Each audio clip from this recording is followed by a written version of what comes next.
You ready, Willie? Let's go. Let's go, Willie. Good morning. Welcome back to the pod. Matt Kim and a special guest all the way from Florida, Romeo Peart. How you guys doing today? I know Romeo from, how long have we known each other, Romeo? Maybe, I want to say, is it 2018, 2017? maybe something like that. Was that 4, 5, 6 years? Yeah. Something like that. Been a long time. We met on a car rally. Yep, we did.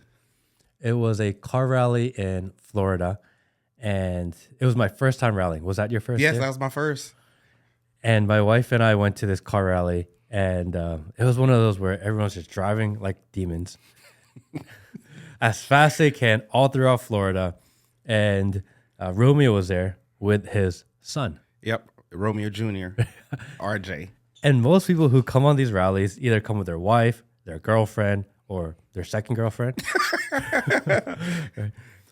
Rarely do people bring their child. Yep.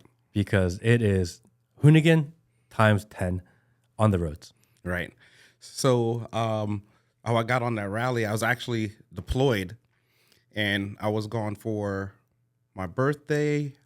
I had missed Thanksgiving, and I was just looking at stuff when I was deployed. I was like, you know what? I want to do a rally. Mm-hmm. So I'd called my wife. I was like, when I get back, you think I could do a rally? And she was like, in my mind, I've never heard of any other like smaller rally other than the Gumball rally. Mm-hmm. I was like, which is hundreds of, to me, it's like $50,000 to $100,000. So I looked this one up and I found it's a rally just in Florida. So I kind of sold her on it, and I was like, she was like, how much is it? At that time, it was more economical back then. Mm-hmm. I want to say it was almost $2,000. It was something like that. It was so it was a good deal. And so one thing, my son, since he's been born, I was, in the military, I've always missed. So I don't know, it's weird. I've always missed his birthdays. I was always deployed. So the fact was, when he was born, I was supposed to be deployed, but because he was my first child, they let me stay to, do the birth. And then after a week later, I was deployed. Mm. So he's like, Dad, you always miss my birthday. I was like, I know. So I was like, he's into cars like me. So I was like, I'm going to take him on the rally. But before I did, I had to get permission. I had to get permission from the wife. And she's like, okay. And then I looked up the rally. I saw who the organizer was. So I emailed him. I was like, hey, I'm currently deployed. My son, he's like 12 or 13. I want to bring him on this rally. Is that okay? So he was like, yeah, it's okay, but there's like certain activities or certain places. I was like, that's understandable, which I probably wouldn't do anyway. No, taking the 12-year-old to a strip club. It would be awesome. You wouldn't forget it. But don't take him to the strip club. But like, kind of segue off of that real quick because of that. So that's probably, the strip club stuff would probably be light work for what he was seeing. Just a segue. So when we're stationed in North Carolina, we gave him an iPad. Mm. And so my wife randomly do like phone check on me. Don't give me all the electronics. And really? She just randomly bring them all to me. Even now, well, not now. He's 19 now, so she don't do that anymore. But like our daughter, she go to bed like, all right, give us the phone, and she'll go through it to make sure everything is on the up and up. Because you never know. People, your kids are at this time is very like impressionable, and the wrong people could get it. You see it on the news, you hear it and stuff like that. So we always have done random phone checks. So she got the iPad. He was in elementary school at that. He got the iPad, and popped up was like onionbooty.com. So she's like, oh my goodness, look at this. I was like, what? I thought it was something. I was like, and I look and I was like, so like, as a dad, when you have a dad, that's why I think like having two parents in a household is very essential, because a dad outlook on stuff and a mom outlook is very different. So she's like very dramatic, very drawn out. Oh, I can't believe. I was like, that's like she brought him in. He's at the table. Like, where did you get it? It's like, my friend at school said to go to this website. So I was like, you know, we tell him you have to discipline him while he's there a certain way. You keep your demeanor. But like when he's going, like, I was cracking up. I was like, oh man. So like as a dad, you could go like, it's okay, you know, that's okay. You could do stuff like that. Because I didn't grow up in America. I grew up in Jamaica. And then I came over here, and then I've never heard of like porn or anything like that till I went there. And there's this guy at school. He was selling for 25 cents. You could buy a page out of his dad's magazine. I think there's a lot of people listening that can relate to that. So you could like, he was like, oh my goodness. And like for $1, you get the center, because the centerfold is like the whole 2 pages together. So you could get 2 pages. And if you want to, you can sell it later. Sell it back. So I was like, I have to explain. I was like, as a boy, that's part of growing up and doing that kind of stuff. And like I have a daughter as well, is different and stuff. Like I would like fly off the handle. She's like, well, that's what girls do. And I was like, okay. Balance. Yes. What is that? That's interesting. The idea of doing the random phone checks. Yes. How do your kids react to that when that first started? So a part of the deal was we would tell them, when we got them phones, we're like, we're gonna give you phones because phones is needed. Mm-hmm. And we're like, and how old were they? They're about 10. Okay. But nowadays, depends, like just to go to school at a younger age, you know, it's just an evolution of where we are with technology. You may have to give them a phone in elementary school and they'll know how to use it. So we're like, okay, we're gonna give you a phone. And with me, I was with my job, I was usually deployed all the time. Like I was always gone. So it's just them, and I usually a lot of places where we didn't have family. So part of the deal was you could have a phone, but we're going to randomly check your phone whenever we want because, you know, we pay the bills and we do everything Makes sense. like that. So that was part of the deal of getting a cell phone. And the next thing was, we didn't allow them to have social media until they were a teenager. Because, as I said, a boy and a girl is different, and they're very easily influenced by what they see because it's not reality, and that's not what they're perceiving to be reality. So it was like, phone check, but who knows? They could have deleted. They're like, all right, by the time we get home, we're going to delete everything off the phone. Every day. So they weren't allowed to have any social media. But one day, my wife was like, I got this email. What's this email? So the kids secretly got Gmail email accounts, and they created a Facebook page. Okay. So of course, like when stuff like that happened, you lose your phone privilege at home. So we would give them the phone when they leave for school. But as soon as they come home, they take it and put it on the nightstand, and you come in and you pick it up the next morning until you get to go back to school. And my son actually got to experience what we were telling firsthand. Something happened to him at school with Snapchat.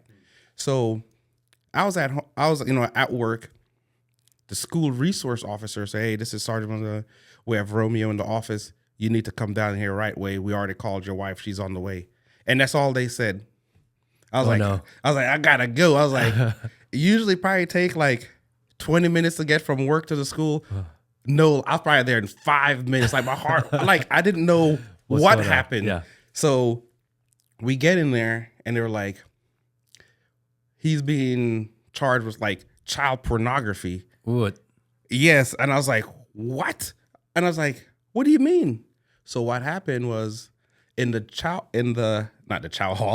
cafeteria, a kid pants the kid when he, you pull their pants down. Yeah. But when he pulled his pants down, his underwear came down and his privates were showing, and they put it on Snapchat, and they sent it to a bunch of people. So my son was on the receipt list. You could see he opened it, he deleted it, but he never forwarded it. So because he opened it, he was now accused of this. So the cops came and confiscated all the kids' phones for like 2 weeks. Like they went through everybody's phone. And That's a phone check. yes, that's a real phone check. So it was like, you see what we talking about? So they were like, I was like, why is he being punished? He was like, oh, well, he received it. I was like, he's a teenager. He's not gonna, it's a Snapchat. That stuff happens all the time. He's not gonna come and say, oh, principal, look what they did. At that point, you're gonna be labeled a certain way, and you're not in high school. Image and all that is a major part of your enjoyment of school.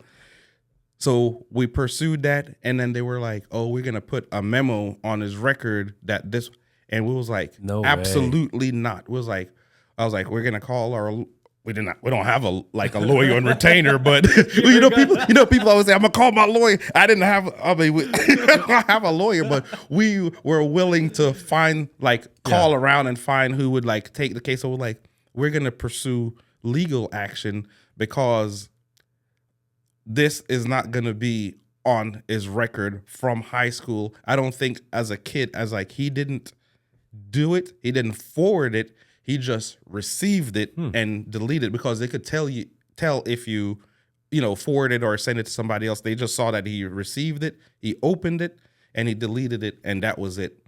But he was in trouble because he didn't tell an adult.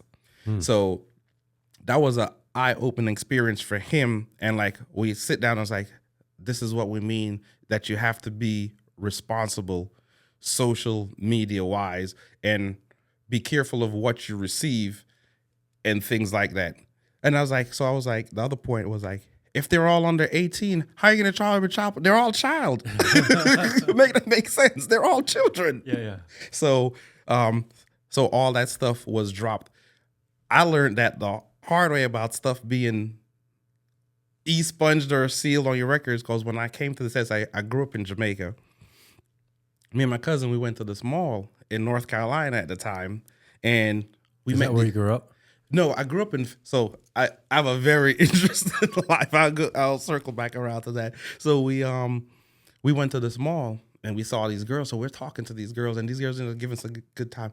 But what we didn't know was those girls were one of the security guards' girlfriend. So he came over and he had a problem with us, and he was like, and so we're going back and forth. So they kicked us out of the mall. So it's a big, say Lenox Square Mall, right? Mm-hmm. So the part where you go and where they valet park. Yeah, in the front. Yeah, in the front. So say we parked over there. Where they kicked us out at was all the way in the back by Foot Locker or Bloomingdale's, and it was cold. So it was we're not gonna walk all the way around outside. We didn't have jackets on. We had a t-shirt. So we walked around a certain spot, and say we'd come in through Neiman Marcus to cut through to go. So when we cut through, what we didn't know, they were watching us to make sure we didn't come back in. So when we came back in, they came and they detained us in the security office. So now it's trespassing. So we had to go to court, and so the judge was like, hey, you guys don't have any records. This is just this what happened. You have to do community service. And how old were you? At this point, I had just graduated high school. So this was 18, 19. About 18, 19. So it was you do this stuff, it's cleared off, it's erased off your record. I was like, okay, cool. So, we did the community service. We went and we taught kids how to build some stuff because my cousin was an electrical engineer. So I just tagged along with him and we got our community service done. Comes 2004, I'm in the military. I'm getting ready to deploy to a country, but I needed to have my citizenship. So I got my citizenship expedited. And as you know, I'm not sure if you were born in the U.S. or not. I was. So part of it is you have to take a test. So you have this test about the U.S. the branches government, who's the first president, all that kind of test. Yeah, civics test, which none of them answer to because I was trying to get answers from people who were I don't know that. Nobody knows. It's not an easy test. Yes. So you go, of course, they go through your whole background from whatever country you come from. They have your record from that country. So we're going through, everything's going good. And the guy was like, what happened in 1998? I was like, what do you mean what happened in 1998? He's like, there's a trespassing. I was like, what? No, the judge said that was going to be, I think, is it called expunged? What's that word? Expunged. Yeah. I was like, they told me it was going to be expunged off my record. And he was like, no, it's in there. So from then I was like, with that, I was like, nope. When they said that with my son, I was like, absolutely not. We want nothing on there at all. Yeah, people think that if a record gets expunged or removed, then it's removed from like the public record. But if you need to do anything within federal government, or if they're doing the pre-check test, anything that the government looks at, they actually see all of it, even if they expunge it.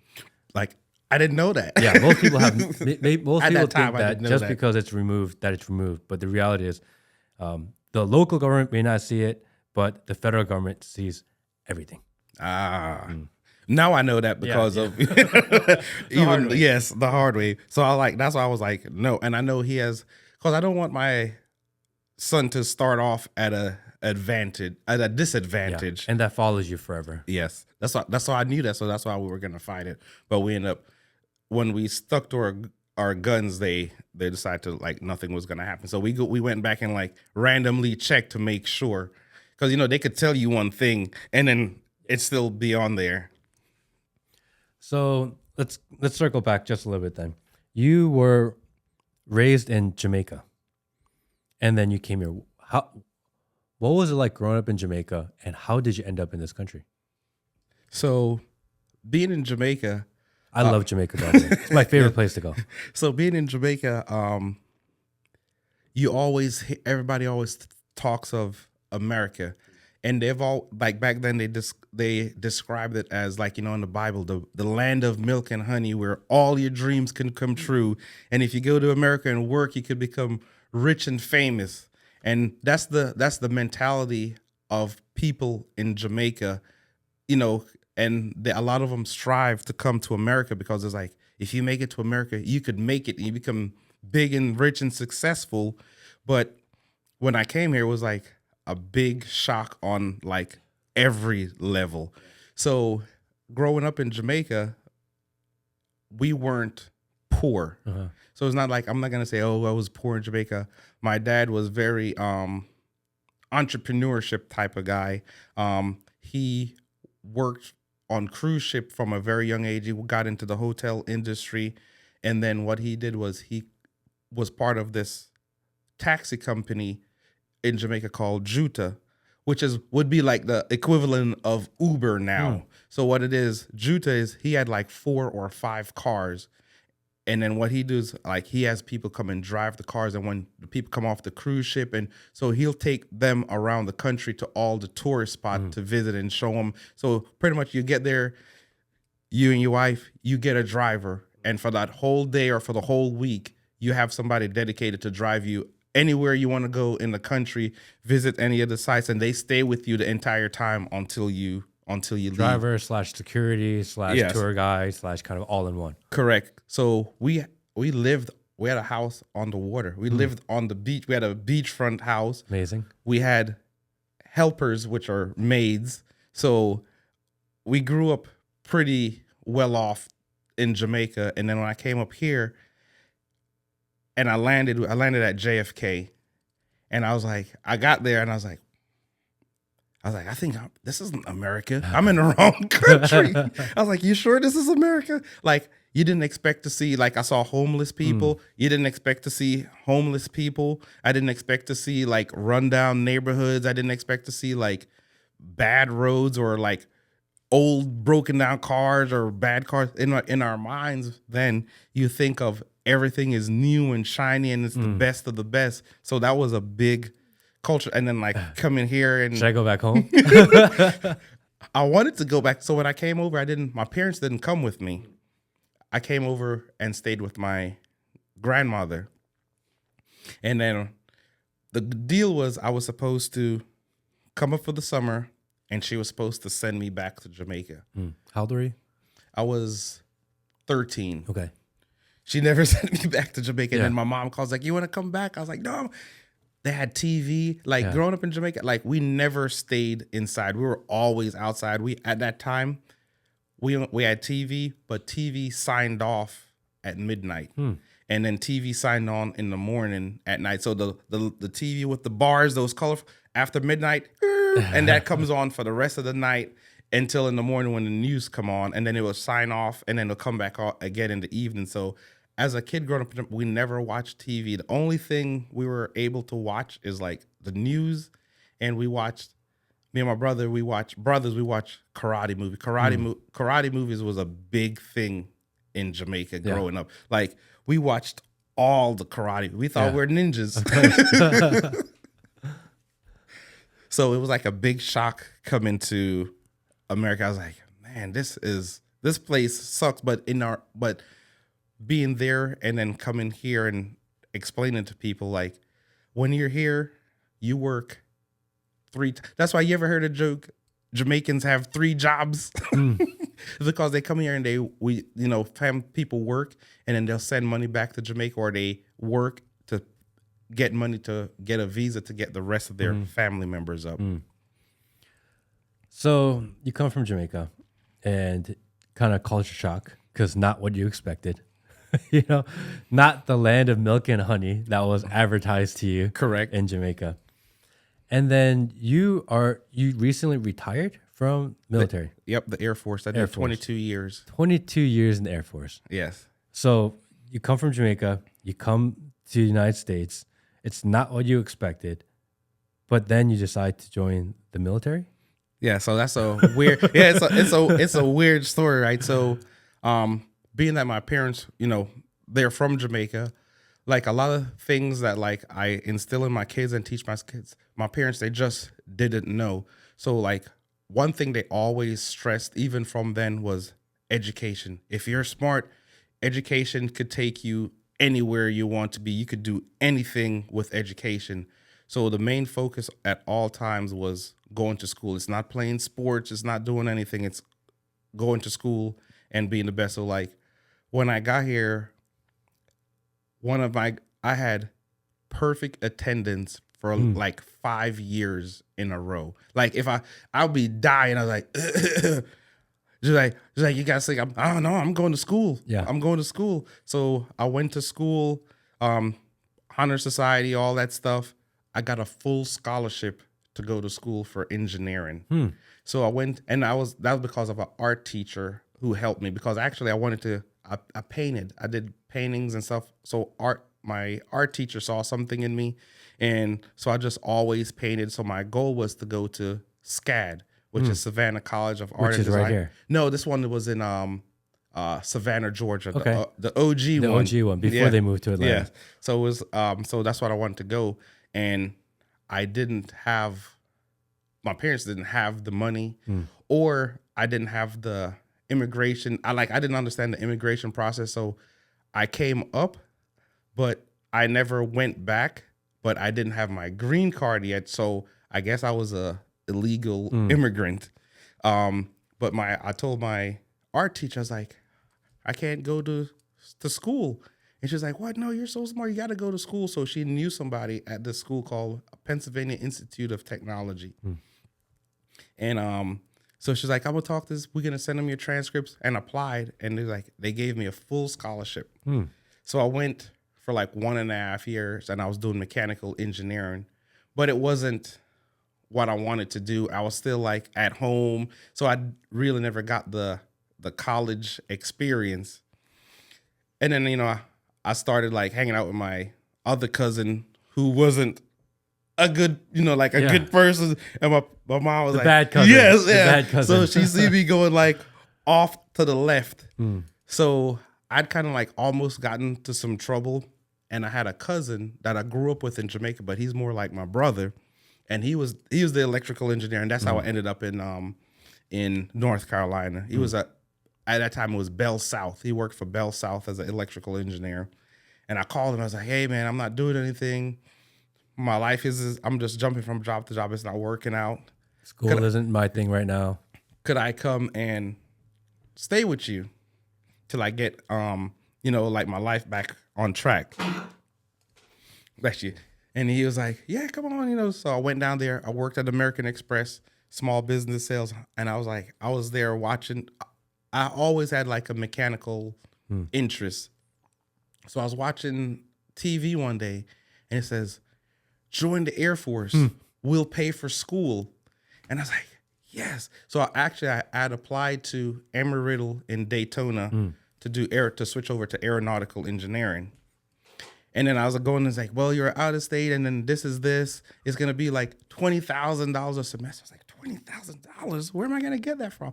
So at that time, like, I didn't know anything about student loans, which is a good thing now. Yeah. We didn't know about, like, financial aid. I didn't know about any of that thing. So I called my mom, and I was like, Mom, I'm going to join the Air Force. And she was like, no, you're going to go to war. I was like, Mom, there's no wars. Yeah. They're going to go. War's not real. Yeah. It's like, she was like, I'm in the Air Force. I'm not going to go to war anyway. That's the Army. It's the Army. That's the Navy. Yeah. I was like, they're the one who's going to go to war anyway. It's not going to be me. And she's like, I don't know. I was like, Mom, it's like, I have to do it. I'm not doing anything else. But before I decided on the Army, I saw the Navy SEALs commercial. And I was like, yes, I want to be a Navy SEAL. So like I started This looks way cooler. Yeah, so I started like swimming. I started like running and doing all the stuff to go. So I went and I talked to a Navy recruiter. And I was like, I want to go and I want to be a Navy. But this Navy, unlike most recruiters, he was honest and upfront with me. He was like, it's like less than 1% make the SEALs. And it was like, at that time, he's like, there's no black guys in the Navy SEALs. And I was like, so how does it work? He's like, you have to join the regular Navy, you pick a job, and then you go try out. But if you don't make it, you have to go back to this regular job. And I was like, on a ship?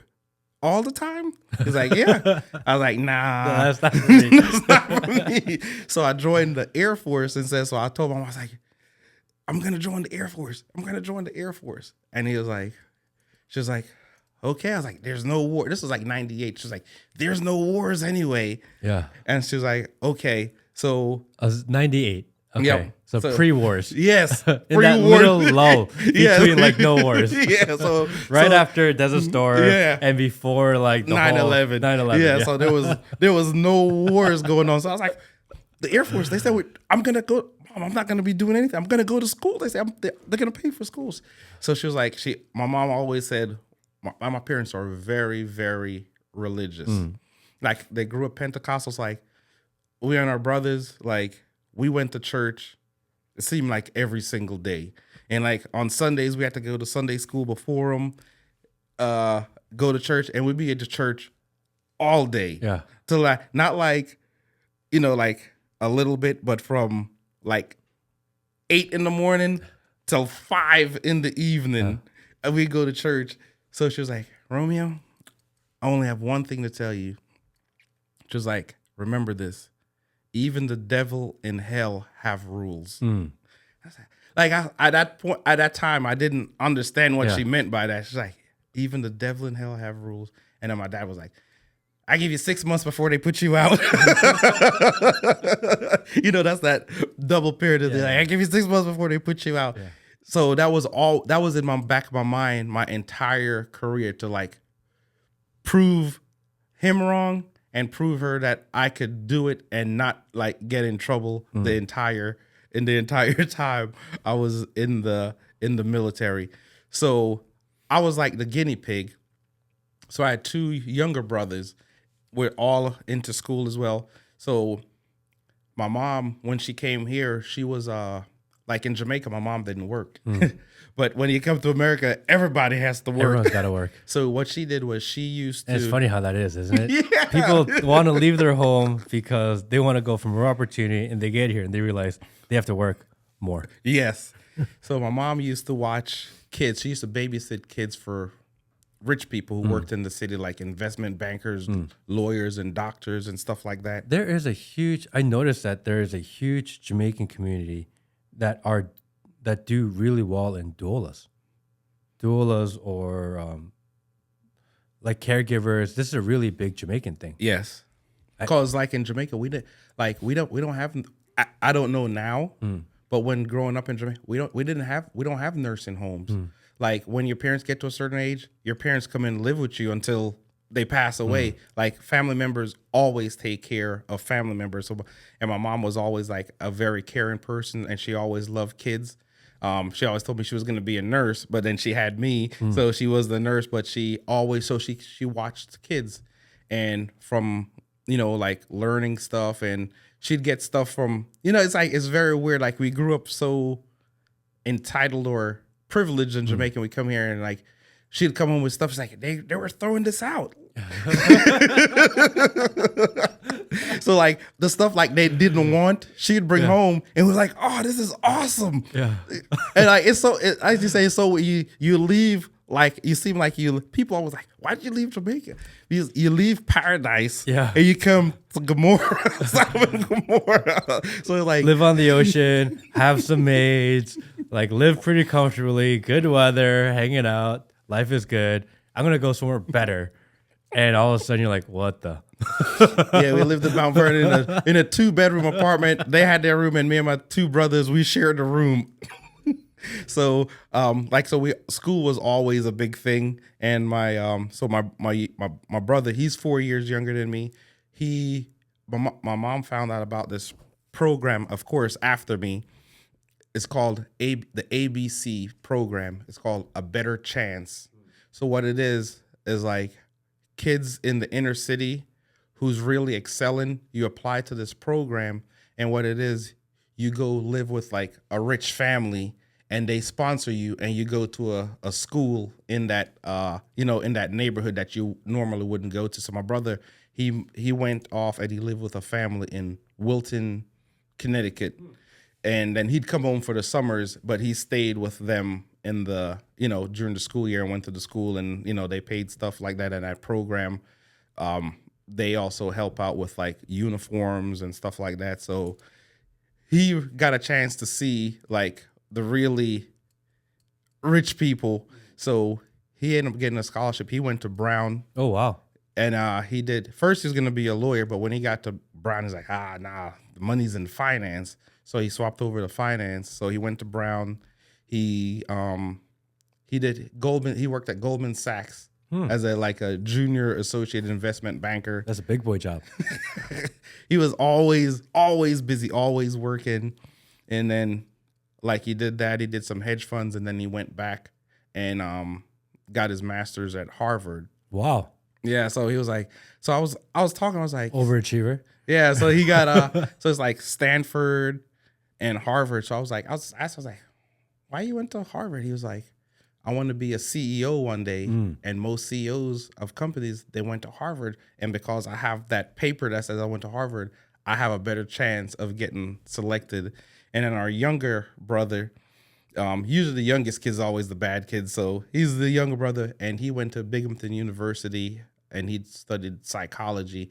And he's been working in the mental hospital in New York ever since. Couple hot takes I want to run by you then, because we mentioned a couple. Brown. Can you look this up? I saw a stat that said they did an internal survey from Brown University. I think the student newspaper did. The student newsletter did. And they said that 40% of students at Brown University identify as LGBTQ. For real? Did you see that? Yeah. Nah. Yeah, look this up. That's a big number. That it? 40%? 40%. That's a big number. That's a big number. Yeah. And, the one side of the argument is that how does it get so big? I don't know, but maybe it's because that's a big number. That is 40% of an entire university identify as such. And I'm just thinking of it because we mentioned Brown. See if we can find that out. I'm pretty sure that's a real stat. And if I'm wrong, then I'm the bad guy. But I think that's a real thing. The Herald Spring 2023 poll found that 38% of students do not identify as straight, over 5 times the national rate. That's at Brown University. That's very interesting. I wonder why. Why do you think that is? I don't know. I think it shows that it's amongst like certain colleges, because Brown's an elite school. It's an Ivy League school. Yes. But of the Ivy League schools, it's considered a little more the liberal one, right? Yeah. As far as maybe Harvard, where it's like really just about business, Yeah. right? Or I mean, whatever their study is, not like business specifically, but they're extremely serious students there. Brown is kind of a little bit more liberal in their in kind of their studies. Let's look. What is Maine a Democratic state? Yeah, I think the whole Northeast really is, which is weird because if you take out the cities and you go to like the inner parts of it, it would be extremely conservative. Right. Right. So it's one of those where the cities are extremely democratic, but the city accounts for so much of the population. Right. And students have a huge impact on those cities because there's so many students there. Correct. But they have a big international student populace as well. Yeah, I don't know why. I mean, I think it shows that it's not just like people are, if it was, say, increased 5 or 10%, then I would say, okay, people are feeling more comfortable to kind of be who they are. But when you see a doubling a number and 5 times the national average, then it's more of a social contagion where because they do it, I do it. Because, college students are very impressionable amongst each other. And I think in college, that's when most people would experiment in that realm anyway. Yeah. Not to say that they are, but they'll just experiment in that way. And I don't know. Sometimes, like people who are so smart, they're dumb at the same time. So they kind of like, they follow the wave. So they may not be, or they just I identify in that community just to be, because they have friends in there and they hang. I don't know. That when I saw that stat, and I mean, it's big enough a stat where I remembered it. And I was like, wow, that's a lot of people. It is. And talking about Harvard, they recently had the Supreme Court ruled that they're going to remove affirmative action within the universities, specifically because of the case within Harvard. Okay. So basically, the universities were using race as a determinant to let people in. Okay. And they have removed that, saying you can't use race as to decide who you allow any longer. Right. What do you think about that? So this is like a topic, like my point of view, this is just my opinion or my point of view on it. I think being from another country coming over here, and what we dream and see to be, yes, there were certain things back in the day, but I don't believe a certain race of people should be let in just because of their race or the color of their skin, especially like things with that. It's on merit. It's on what are you truly able to do. So say they do get into Brown. They may not have the capacity to keep up with the schoolwork. I'd like to see what the dropout rate for said group is. So I think it brings a little bit more animosity and tension than the good it does. I think it did serve its purpose at a point, but when it gets to a certain point, I don't think it's necessary anymore. Because you're a military guy, so for you, meritocracy is everything. Yes, because on the battlefield or a situation, you're dependent on the person on what they're able to do, because your life and other people's lives depend on it. So there's no we're gonna let him in because he's a black guy or he's a white guy or he's Asian guy just because to get these numbers right. That brings a kind of a division within the team itself. Like, why are you truly there? It's like, I don't know. You have to want to be there, and you want the best of the best of the best flying the pilot, being the pilots right. And flying the planes. So each person, you in a stressful situation, like being in a combat situation. So I did a few jobs, but my last one was I was a flight engineer on 130s and MC 130s. Wow. So as a flight engineer, I'm the systems expert on the entire aircraft. Like I pre-flight it. I run checklists while we're flying. I handle all the in-flight emergencies, like, system-wise, like if we have to shut an engine down, what does this affect? What everything correlating. And when that's amplified to 1,000%, you're just focused on your task and you're dependent on everybody else to do their job to get, the mission done and return back safely. So it's kind of crazy. Me personally, I don't like that. And I think people should be where they are on their merit alone and what they bring to the table. I did see what the point was for it because, as far as people may see, there is no, there is an actual division in race among a lot of things, because I never really faced like true racism until I was in the military. So it is a real thing. Like I've personally dealt with it. And that's why I decided to retire when I did, because I was tired of fighting it.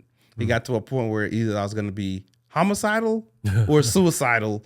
And then, so it got to that point just because of that. And like, my wife was like, I don't know, you need to go talk to somebody. I was like, I don't need to talk to anybody. So I ended up went and actually talking to our mental health people before, back in the day in the military. If you go and talk to mental health, that shows a sign of weakness that could affect your security clearance and everything like that. But they're seeing now, like, actually going and talking to those professionals actually do help. It helped me. That's why I'm still here. First, to be honest, that's why I'm still here, because I went and talked to somebody. Because a lot of the things that go through your mind, they kind of like flip it back and let you see it like outside of your body, and you look at it and be like, oh, I didn't look at that. That's why they're the professionals, right? That's why they help you work through certain things to get you back to where you may need to be. It's not that you're a weak person, or it's just the situations that happen to you. And it all depends on like how you were brought up or how your beliefs, to see how strong you really are. And a lot of times people they just break really quick, and they never got the help because the stigma that's associated with talking to a mental health professional. So mental health is a big thing. And a lot of people who come in the military, they came in the military with mental health issues. The military doesn't just create it puts you in situations to amplify it.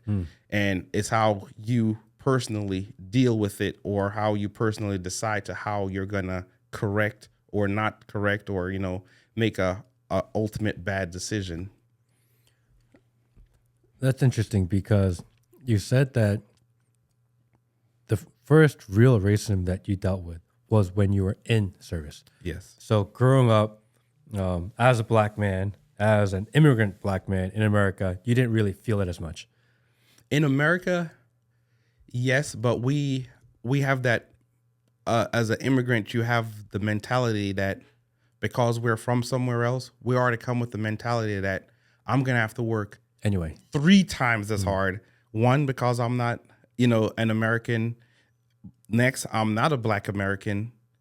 Third, because I am a black American immigrant. So I have to get past those 2 hurdles. There. Yeah, you got to get past those 2 hurdles. So we work 3 times as hard. That's why a lot of immigrants succeed, because we have that mentality of that's where we need to be from before. So then you go to the military, and for the first time, really, you're starting to feel it. You're starting to experience the racism of America. Yes. But yet you still support a meritocracy. Yet you still support your service and your time in the military.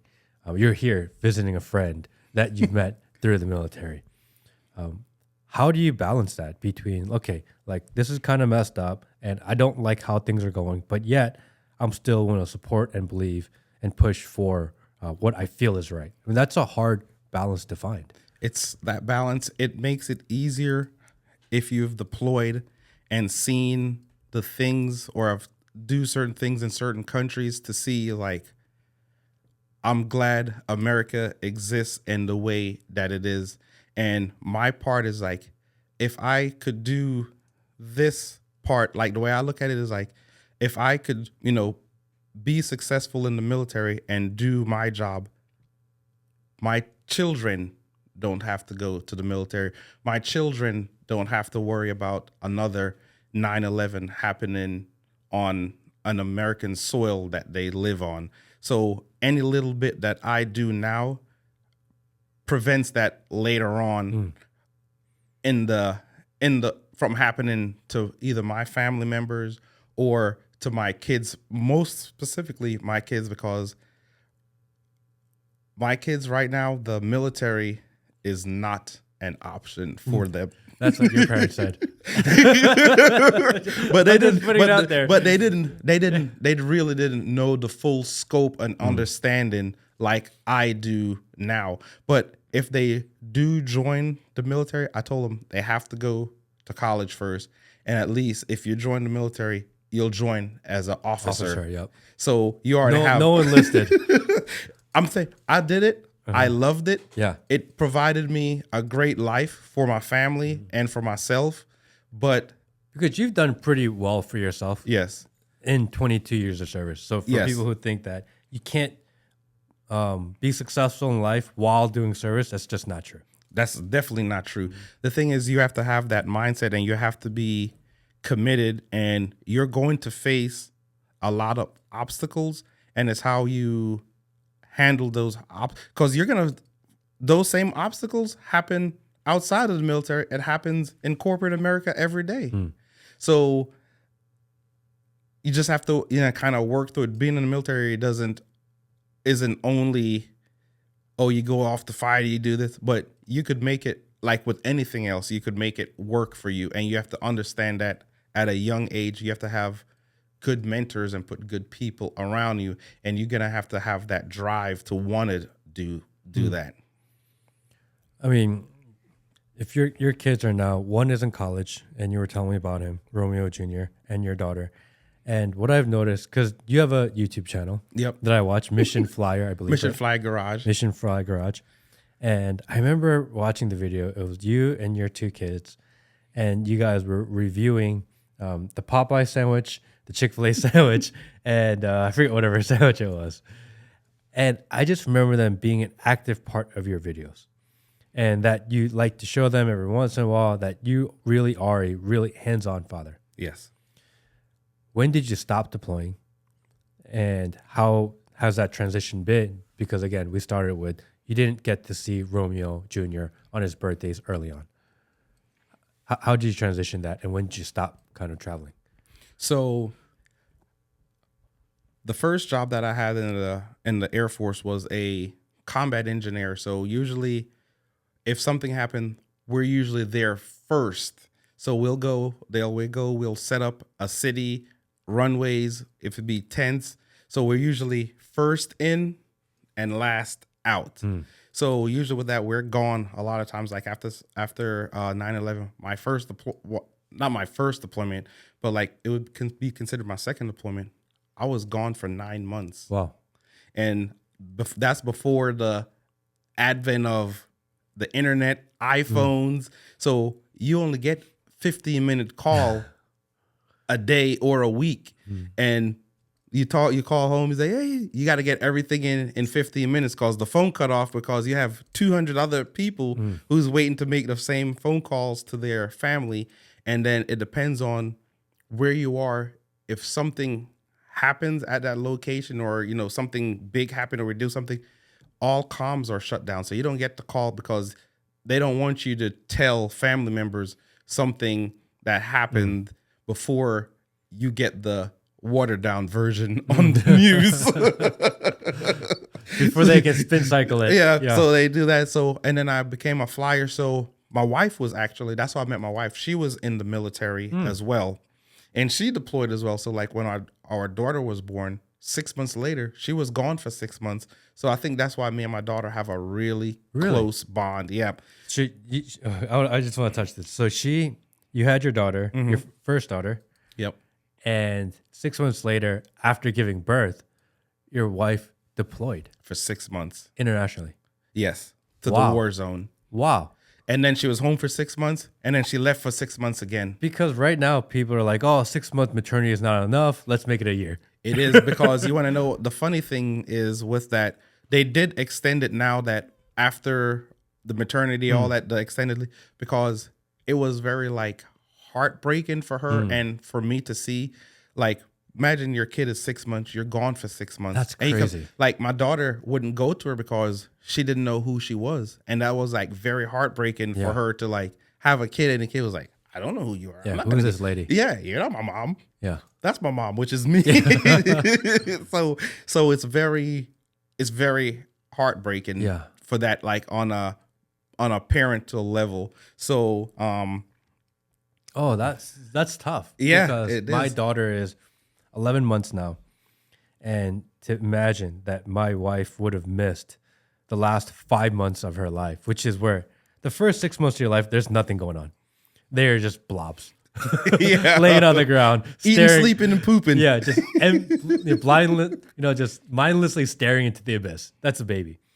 But at 6 months, they start developing their personality. Yep. They start to develop their patterns. You get to start getting a feel of who they're going to be as an adult. You can start seeing all of that. And then like I had a certain routine, and now this lady is coming and breaking up this routine. Who is she? So like for a while, like my daughter was very standoffish of her mom because she didn't know. Be so hard for her. Yeah, so she didn't know like who her mom. The only thing is that my wife was able to see was, she says it wasn't her first steps because she was one. My wife was like, she was probably already walking because my daughter was pretty fast paced. But because I carried, like I'm the only, and I was still in the military and I had 2 kids and I'm still going to work every day. Yeah. So she at least was like, I think this is her first steps. She was like, it's probably not. I was like, yeah, it's her first steps. Yeah, give her that one. Yeah, give her the little W right there. Yeah, so then we deployed on a flyer. 1 year, I was gone 280 days out of the year. Oh, wow. So my daughter for middle school in Florida, they have a STEM academy, and it depends on how they did on their state tests, what they score on their state tests in the 6th grade. So she scored very high. So you get an invitation to go to the STEM academy instead of going to a regular middle school. So as part of that, like your daughter have to write a letter, and each parent have to write a letter to say an essay. It's not a letter, an essay to say that you're going to support it. This is going to be very intense, and why should your kid come there? So like I was deployed, flying on mission with my crew, like having them. I was like, hey, could you help me write this letter? Going to, and then one of the real realization is the guy was like, what grade is she in? And I was like, Oh, no. Like I couldn't give up like a true, honest answer. I was like, I don't know. I was like, I don't know. Like we just been jobbing it. Even when you come back home, you're still training, you're still jobbing it and stuff like that. So I was like, I don't know. So like that was one eye opener. So the last deployment that I had was in 2018.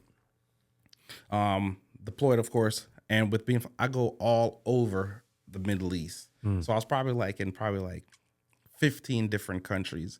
And as part of the flight engineer, depends on where we go, there may not be fuel or anything. So I have to interact with people on the ground, pay the money for fuel for the airplane, and I go on a fuel airplane. Some little guy comes, he's like, oh, how much you want? Like, oh, give me 2,000 liters of fuel, talk with and interact and give them the money and stuff like that. Sometimes you'll have a translator with you because, of course, you don't speak the language. So when I came back from the deployment, one morning, it was like 2 a.m, my chest was hurting. And I was like, I don't know. I don't feel so good, right? And I saw what my wife, I was like, I don't know. My chest is hurting, but it's not like from working out, because we worked out every single day. I was like, it's not a workout pain. So I had an early morning sim flight with that morning. So we went in. we did our brief and we're getting ready to go in the sim. And because like what we do, we fly only at night and the plane is completely blacked out. You're on NVGs and stuff like that. So they do the same thing in the sim. So I was like, hey, I don't feel so good. Could y'all just check on me every now and then to make sure I'm good? So the aircraft commander was like, what? I was like, I don't feel so good. He's like, okay, we're not gonna fly. So we have an EWO, an electronics warfare officer. He's like, take him to the emergency room. So he took me to the emergency room. I went back there. They're doing all these tests. They come back. They do all these tests. They come in there like, oh, you gotta take your clothes off. I was like, what? You gotta take your clothes off? So, you know, they're Feels doing like all first this. year all over again. they're doing all this. They're doing all this stuff. And then the nurse came in and was like, did they tell you what's going on? I was like, no. It's like, it says that you're in active cardiac arrest. We called the cardiac wing of the hospital downtown. They're prepping the OR right now.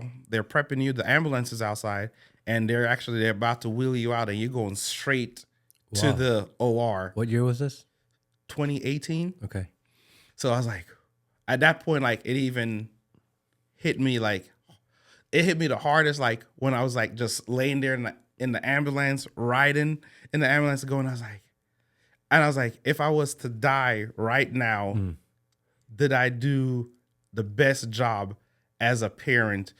How would my kids be when I'm gone? I know they'd be sad because, you know, even though I was gone, we were still pretty close. Of course. And I was like, I don't know. So I called my wife. I was like, they're taking me to the OR. She was dropping the kids off. So she was like, she just act normal. She's like, okay, all right, okay, I'll come in, you know, and we'll meet up afterwards. So like, we never wanted to let them know like what was happening because we didn't want them to really panic and worry what was going on. And I don't know if it's like just an hallucination or, you know, people always say you see the light. I was like, maybe it was the light in the ambulance, but honestly, I was like, this is what happened to me on the ambulance ride there. I was like, I'm not sure if it's the medicine they gave me. I was like, so I was laying there and I was thinking, I was like, man, this could be it. I'm probably gonna die. I was like, man, this is crazy. And I was sitting there and like, I drifted off, right? And I'm in this long hallway. So I'm in this long hallway and I'm walking and there's like it's a dark hallway, but way down there. Like a movie. Yeah, like I don't know. It's like you know, it's brighter. And I'm walking down the hallway and I hear somebody say, Romeo. And it was my grandma's voice. Cause you know, like when I came up, I lived with my grandma. Yeah. My grandma was I was like, Grandma? She's like, Romeo. So I started walking faster down the hallway, right? And then a male voice said, it's not his time. And when it said, it's not his time, I woke up. And then that's when they wheeled me into the OR. They put me on the table. Like now I can see why they was like, make sure you have clean underwear on. So like I'm on the table. I still have I had a gown on, but I had my underwear on. So the nurse come in and she's pulling. I was like, hey, that's my underwear. She's like, I know. I got to take it off. So like they take your underwear off.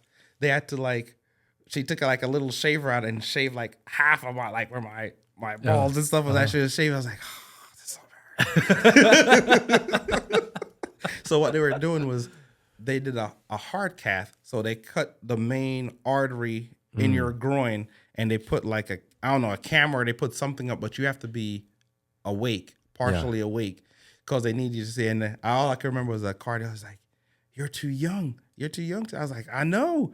So they do the thing. And then he was like, I don't see anything. He's like, I don't see anything at all. But it shows that you're in cardiac arrest, but there's no blockages. Nothing. There's nothing. And he was like, that's so weird. I was like, what? So like after that, a nurse have to have her knee on your groin on that incision for like 45 minutes to get it sealed back up. Because they're like, if you can't do any sudden movements, like you're going to bleed out in like 5 minutes and you're going to be dead. Yeah. So I stayed in the hospital, I think like 2 days, and I went home and like, I was scared. So that at that time, they didn't see anything. I did an echo. There's like, everything looks normal.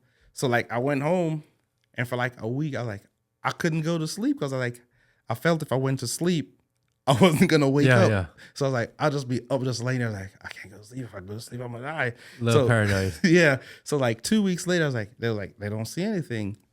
So like, okay. So I went back. Wasn't lifting weights and stuff anymore at that time because I didn't want anything to happen to my to the incision, even though it probably healed by then. So I was on the stair stepper machine, and like I fell off the machine. I was like, I can't breathe.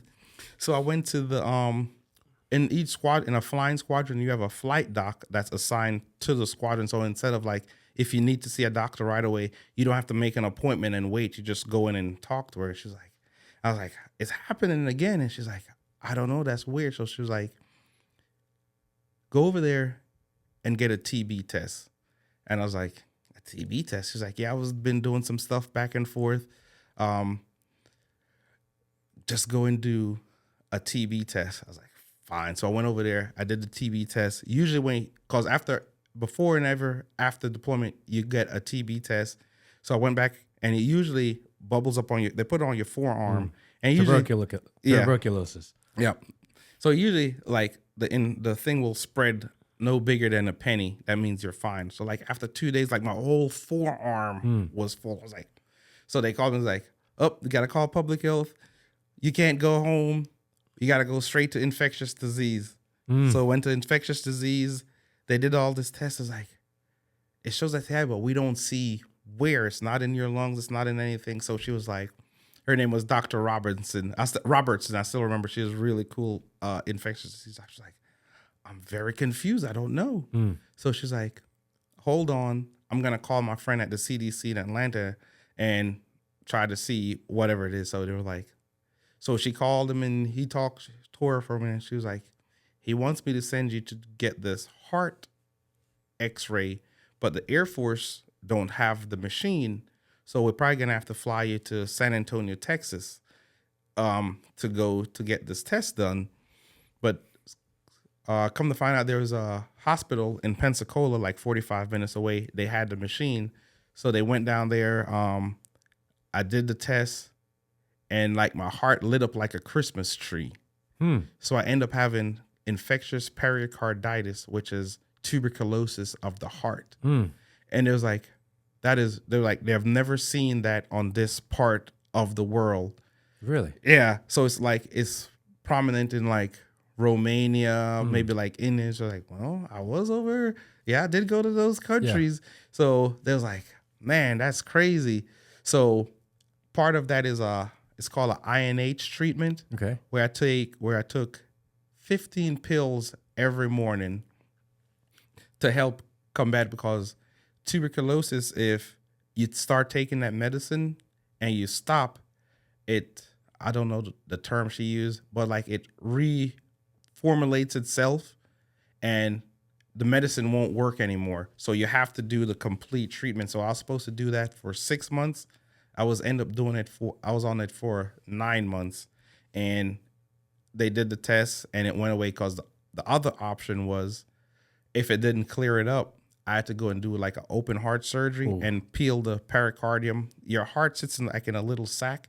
And I was like, do I need it? She's like, you don't need it. You'll be fine without it. I was like, well, everybody has it, so I think you kind of need it. She's like, the other option is, if you don't go, it becomes calcified and hard like a cement. And what it do, it constricts your heart from actually beating, and it kills you. So I didn't end up having that to do that, but I did get every side effect of the medicine. Like one day I woke up, I had hives from my neck all the way down to my feet. And I was like, I got all the hives. And she was like, I'm sorry, there's nothing, you have to keep taking it. So part of it, I lost all the strength in my fingers, but they give you medicine to help with that. So like I had to go to like a hand therapist for like a year.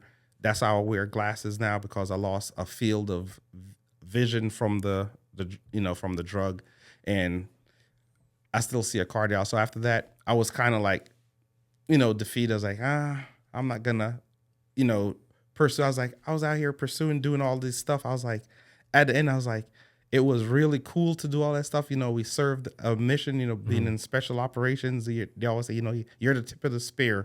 So I've done so many cool stuff. I was like, what was it all for Yeah. if I was like dying? I really didn't get to like enjoy my kids or my family or anything like that. So at that point is where I mentally like started say I'm gonna be done and start the process of retiring from the Air Force. Because of that moment where you're like, have I been a good father? Yes, And- all that stuff. You think about all that stuff. And it's funny how that works, isn't it? You have all these things going on in your life, and when rubber meets the road and you're at a crossroads in life, you think about family, Yes, think about your children, yes, and all of a sudden that changes everything. everything. So what are you doing now? You recently retired, Yep. which is thank you for your service and amazing and just crazy that how you can get infectious disease in the most rarest of places. World is funny. But now you are retired Yes. and you have the ability to spend time with your children and your son is off to college. Yep. What is your time going to be now? What are you focusing on? What's important to you? How do you plan on spending the rest of your days?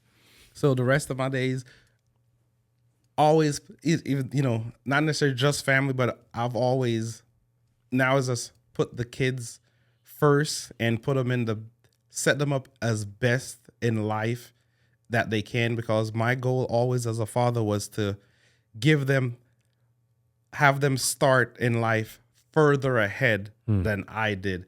And so I work for a DoD contractor, still in the flying world, at my base in Florida.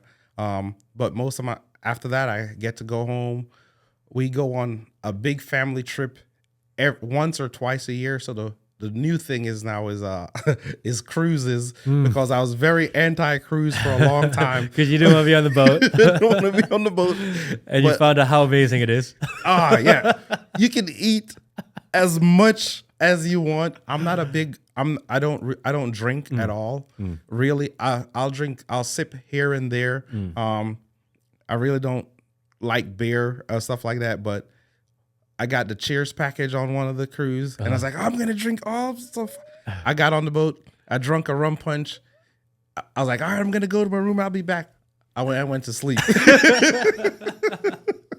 So, and then the kids, they love it, because on a cruise, they get to do what they want to do. So, and you can just let them free, and they can't go far. So even as teenagers, what we did was like, we get them their own room. So they have their own room right next to us. So to get them the full immersion of everything. So like everything that I wish I did, like that I wish like my parents could do for me as a kid, I give that to them.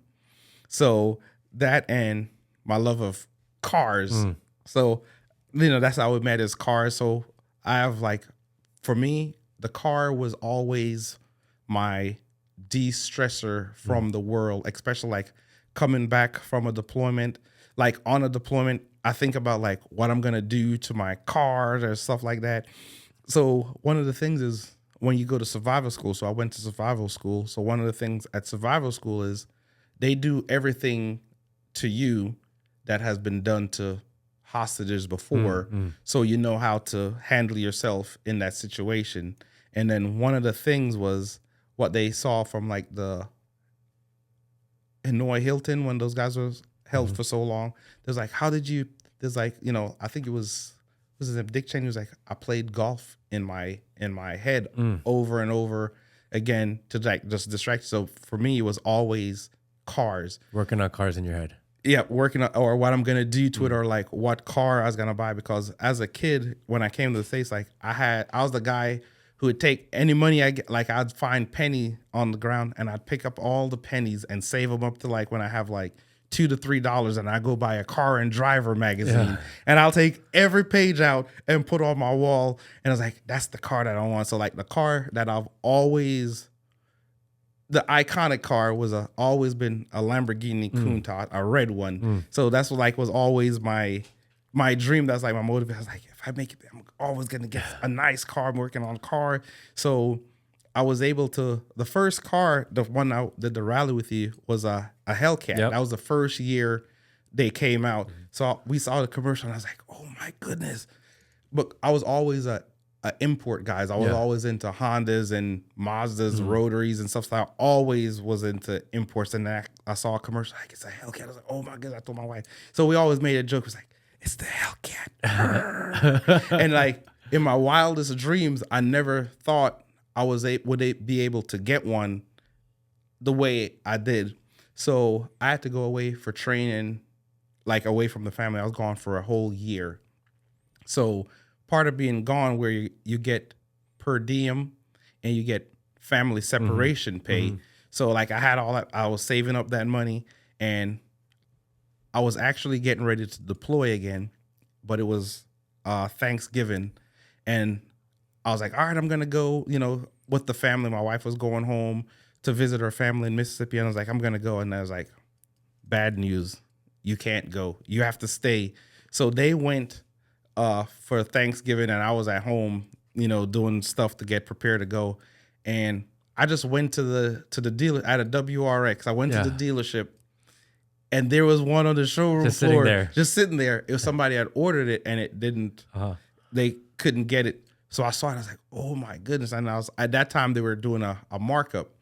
But because this car was sitting there so long, because it was a manual, and a lot of people don't know how to drive a manual. Which is crazy. That there are so many car guys in the world that don't know how to drive stick shift. It's just mind blowing. But anyway. So it was a manual, and I was like, oh, how much is this? And at that time, the Hellcats, when they first came out, they were $65,000. The highest car I'd ever bought before that was like for $33,000. That was the WRX I have. So I was like, oh my, I called her. I was like, there's a Hellcat here. She's like, there is. I was like, I'm gonna try and get it. She was like, you think you could get it? I was like, I don't know, because like the bank and the most the bank have ever approved me for was, never tried. So I was like, I don't know. So like, what do you think? She was like, that's one thing about my wife. She's very supportive. She knew like cars. So like when we were dating, I had this. She was like, she always like, you love that car more than you love me. So she was like, you should try. I was like, yeah, I got the down payment. I'm going to try. Yeah. I tried to I called her. I was like, they approved me. I'm approved. So they came back, and they're like, it's 2 doors. What are you going to do? I was like, I got back seats. She's like, I thought it only said yes because I thought it was a 4-door. Yeah. But the whole family. But in 2015, when the Hellcats first came out, there were Challengers only. So I bought it, and then I deployed right after that. And then that's all I was thinking about the whole time was like, like car parts and all kinds of stuff like that. So to come back around is like, you always think of stuff that you want to do to your car. So that's what distracted me. And when I came home, it's pretty like, being deployed, you see things that you can't unsee. That's what I tell people, like, you see things that you can't unsee, and the stressors and the thing that you see on a daily basis that becomes normal is you deal with it and you go through it, because at the end of the day, is like, if I fail here, like we may have to go, we're maybe extracting some guys that's on their way home, that's been like on the ground pounding it out for 9 months at a time, and we're their next ride to go back to see their families or whatever, or they're just gonna get a break to come back. So we have always just did that. So to go back to one of our missions that we went on, like one of the not one of the craziest, but one of them, we were gonna go pick up this, like a team of these Army Special Forces guys. They've been on the ground for like 9 months, ground pounding out. They, took a bunch of losses on their team. So we're like their last stop to come back home. And they weren't going home. They were just coming for a 2-week break, and then they were going back out there. So it's a FOB, like a FOB stands for a forward operating base. Like it's a little dirt strip in the middle of nowhere. So we're going in, it's cloudy. So we're going in, and then there's like, they're taking fire at this FOB. Are we still gonna come and get them? So like our mentality is, even though we know the risk, we know that we may not come back out, the greater good is to go and get these guys out of there. So we went in. So we were pretty high up because they were shooting and stuff like that. So we wanted to stay out of the range of like small arms fire and stuff like that. We saw some rockets and stuff like that, but we were a little bit high up. And then there's like controllers on the ground. So like the Air Force, a lot of people don't give the Air Force credit, but we have a very inept, a very good special forces team like called CCT combat controllers.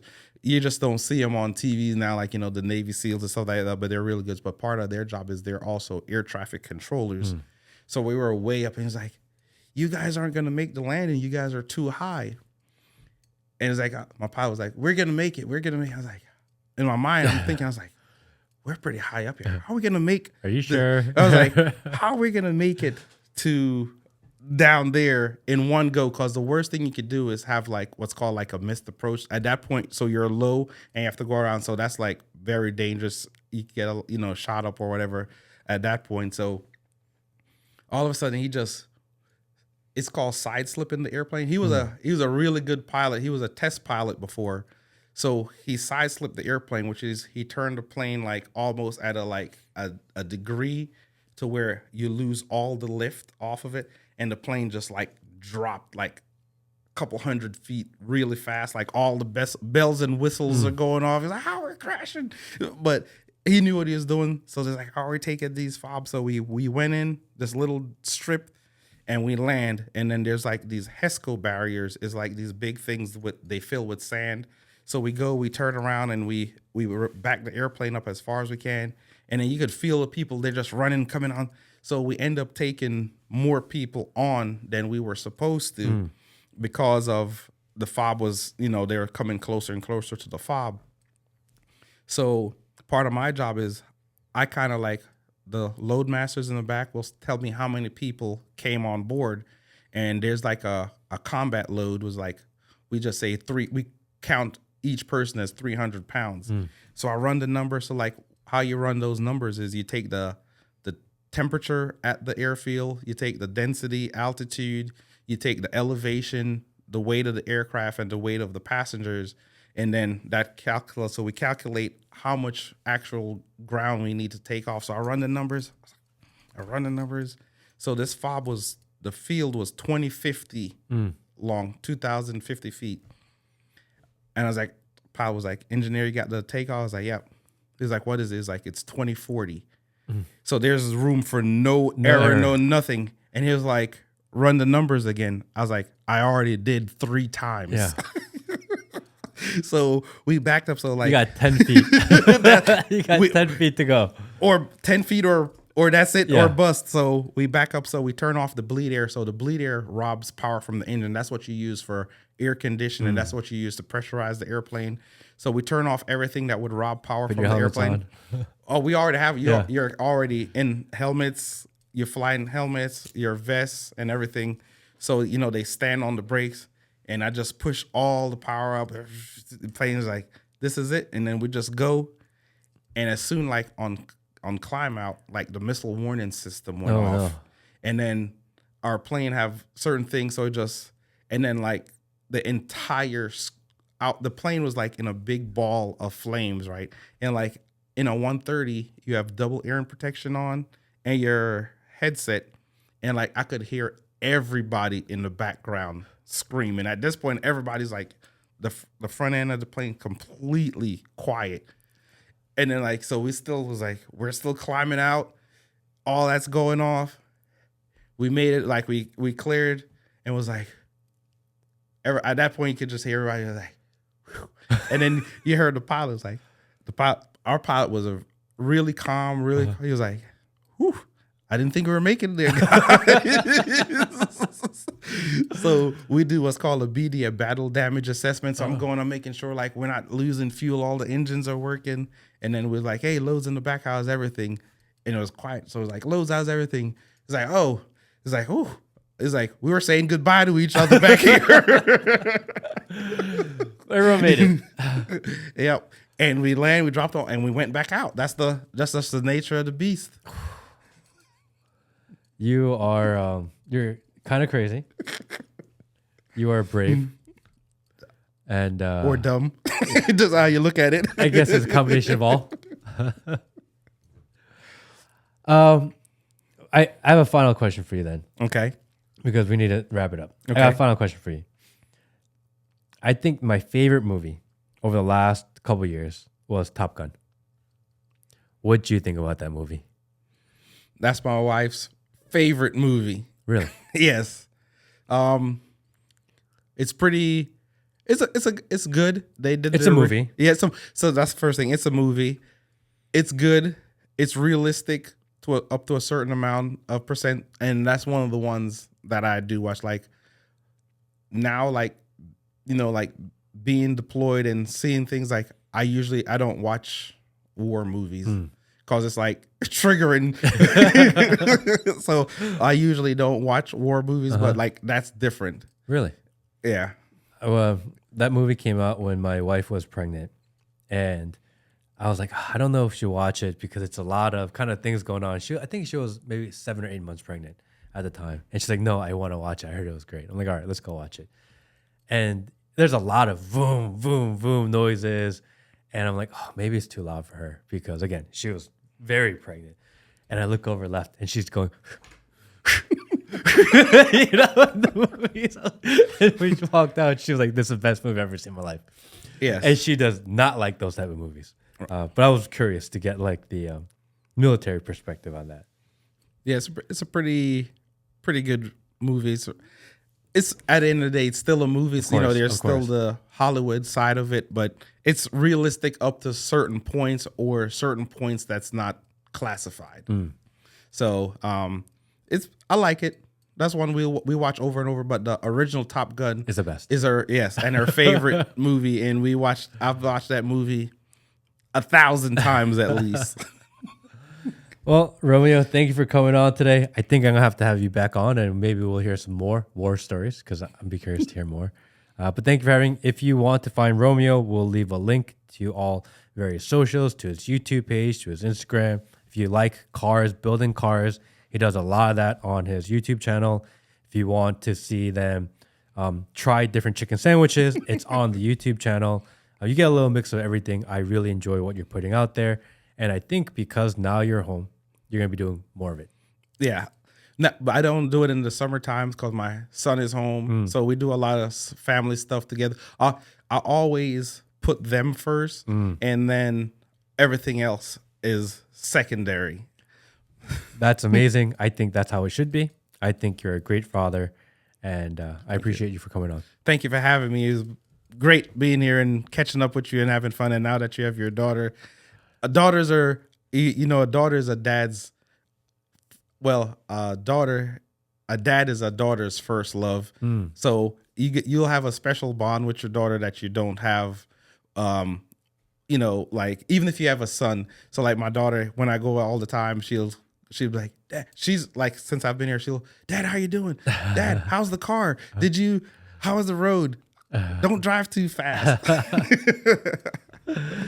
Thank you, Romeo. Thank you, everybody. See you next week.